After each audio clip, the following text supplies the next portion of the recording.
ಕವನ, ನೆಲ್ಲಿಕಾಯಿ, ಚವನಪ್ರಾಶನ ಮೂಲ ದ್ರವ್ಯವಿದು, ರೋಗ ಬರದಿರೆ ತಡೆಯುವುದು, ಕೂದಲಿನ ಆರೈಕೆ, ಜೀರ್ಣದ ಕ್ರಮಕ್ಕೆ, ಬಳಲಿಕೆ ತಡೆಯಲು ಬಳಸುವುದು ಕಷಾಯ ಪೇಯವು ಚೂರ್ಣವು.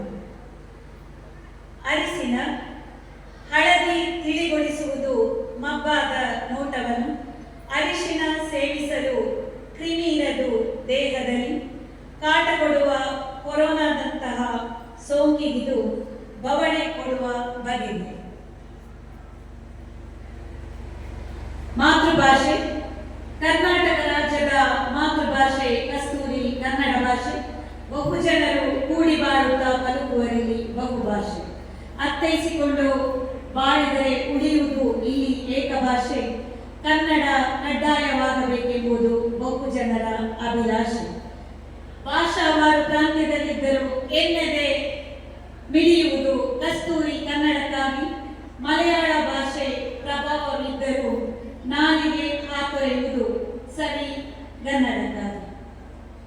ನಮ್ಮ ಕಾಸರಗೋಡು ಹಲವಾರು ಭಾಷೆಗಳ ಸೊಗಡು ಪಸರಿಸಿರುವ ನೆಲದಲ್ಲಿ ಎಲ್ಲರೂ ಒಂದೇ ಎಂದು ಜೊತೆಗೂಡಿ ಬಾಳುತ್ತಿರುವರು. ದೈವ ದೇವರುಗಳನ್ನು ನಂಬಿಕೊಂಡು ಸಂತೋಷದಿ ಇರಲು ಜೊತೆಗೂಡಿ ಮನ ತುಂಬಿ ಒಗ್ಗಟ್ಟಿನಿಂದಿರು. ಇಂದು ಸಾಂಸ್ಕೃತಿಕ ಕಾರ್ಯಕ್ರಮ ನಡೆಸಲು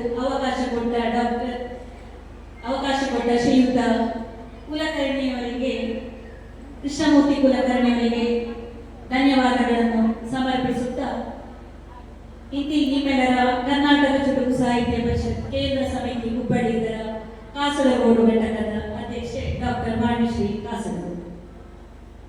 ಧನ್ಯವಾದ.